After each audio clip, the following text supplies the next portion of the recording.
kublai phi baro nga hang ne nga ko ban ai nya phi ya ka tien ka chong blai da ka banga shupuli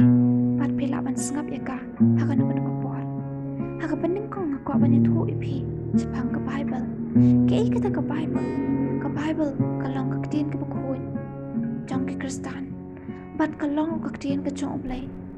bat ka dan riu tali ki kon ka don ye ka testament ka barim bat ye ka testament ka bathamai ha ka testament ka barim ka dan life kan dai tali ki kon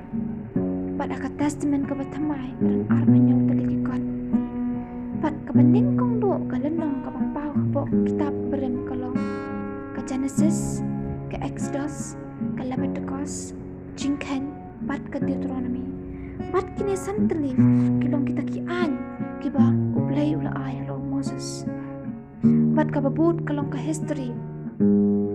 ka bangilawan in o Joshua ginang Bishar ka Ruth uning kong Samuel o baar Samuel uning kong Kisim baar Kisim uning kong Chronicle bat baar Chronicle ka Ezra Nehemiah bat ka Esther bat ka Danru yaki poetry ka bahagila banyo na ujub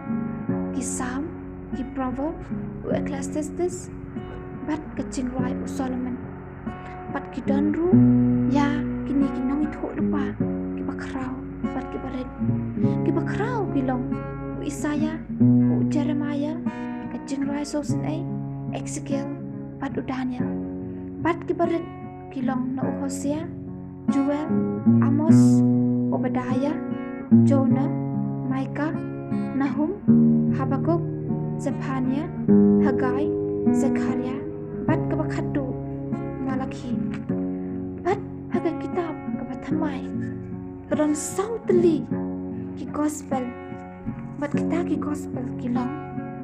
u Matthias u Marcos u Lucas bat u Yohanes bat ka history na kalyang ka testament ka bathamai ngidon ya kikam ki apostol bat ka babot kalong ka shithi artli ki shithi na upol bat ki shithi ki balong kullo ka shithi na upol ka kanthop na do ka shithi shikinong rom ningkong shikinong koren ar shikinong koren shithi shiki Galatia shithi shiki Ephesus shithi shiki Philippi shithi shiki Colossae ka banengkong shiki Thessaloni ka baar shiki Thessaloni ka banengkong sa Timothy ka baar sa Timothy sa Titus bat sa Philemon bat kiniki nong lani kita shithi badai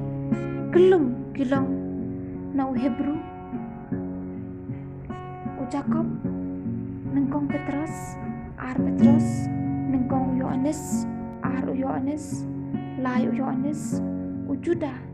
bat ka bakhado jang ka kon ha ka Bible